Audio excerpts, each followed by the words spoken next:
In this video, we'll be introducing you to the wonderful, if not laborious, world of UVs and UV layout. Quite simply put, UVs are a way to map images onto 3D geometry.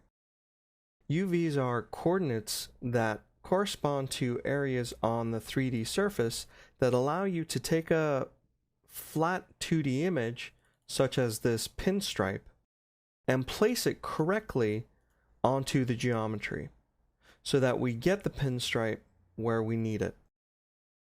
We'll go ahead and select this panel, the A panel, and go into Window, UV Texture Editor, to take a look at the UVs that were created as this object was being modeled.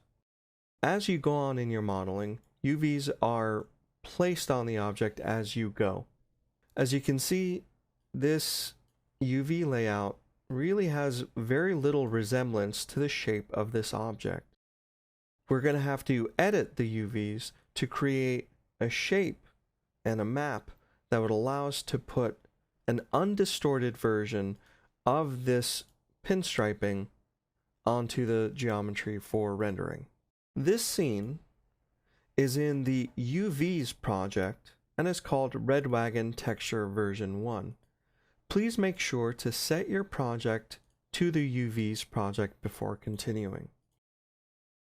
Now I have the scene open already, and as you can see, the UVs are a bit of a mess for that object. The first order of business is to extract this front face and get this shape into the UV layout. In the UV texture editor, navigation is the same as in any Maya window. Use Alt and the middle mouse button to pan around, and Alt and the right mouse button to dolly in and out. Macintosh keys are similar to PC keys. You'll see that there's an Alt key on the keyboard for a Macintosh. This is also the Option key. Let's take a look at how to select UVs and what they look like. To select UVs in the texture editor, simply drag a marquee selection and you'll begin to see points that show up not only in the texture editor, but also in your work window. You'll be able to see that these points in the texture editor correspond to these points in space. The different parts of the texture editor will give you different parts in UV space on the object itself. And as you select around in the texture editor, you'll be able to get an idea of which shapes in the texture editor correspond to which parts of the model. We can see that this is the back side of the A panel, and this is the front side of the A panel. If I drag and select the entire UVs, we can see that the entire front face of the object will be selected. That leaves these shapes in the middle to provide for the UV's edge of the panel that go all the way around. We need concern ourselves with only the front side of the UVs for this object because we want to shape this into this to allow for the map to go on correctly. Once I've selected the front UVs, I'm going to convert my selection to faces. I'm going to change my menu set to polygons, and then I'll go under the select menu, and I will convert selection to faces. So you can see the texture editor is displaying the faces that are selected, and only the front of these faces is selected in 3D space. Now, to easily recreate this shape in the texture editor, I'll be using a planar projection. We'll go into the Create UVs menu, and I'll select Planar Mapping. What this does is places a plane right up against the faces that I've selected, which essentially give me this shape.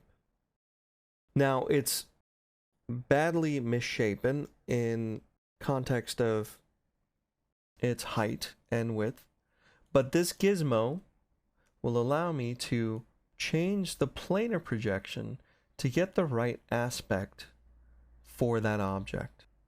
Once I'm satisfied with the proportions of my UVs when compared to the proportions of my object, I can hit W to go back into move mode. I can just simply deselect those faces. Now this object, if I go into object mode, I'll right click and select it from the marking menu.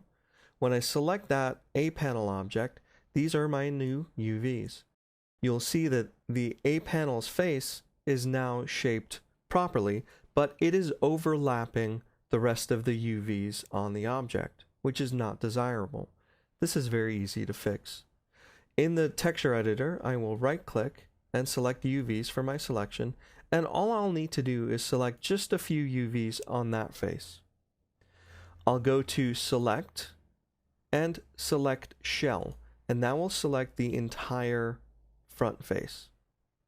I'm already in the move tool, so I'll just click and drag this all the way over to the edge.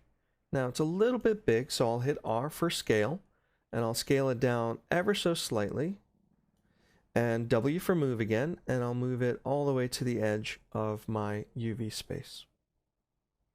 This will help me create this pinstripe in Photoshop so it maps on correctly. In this video, we got a quick introduction to UVs and the UV texture editor.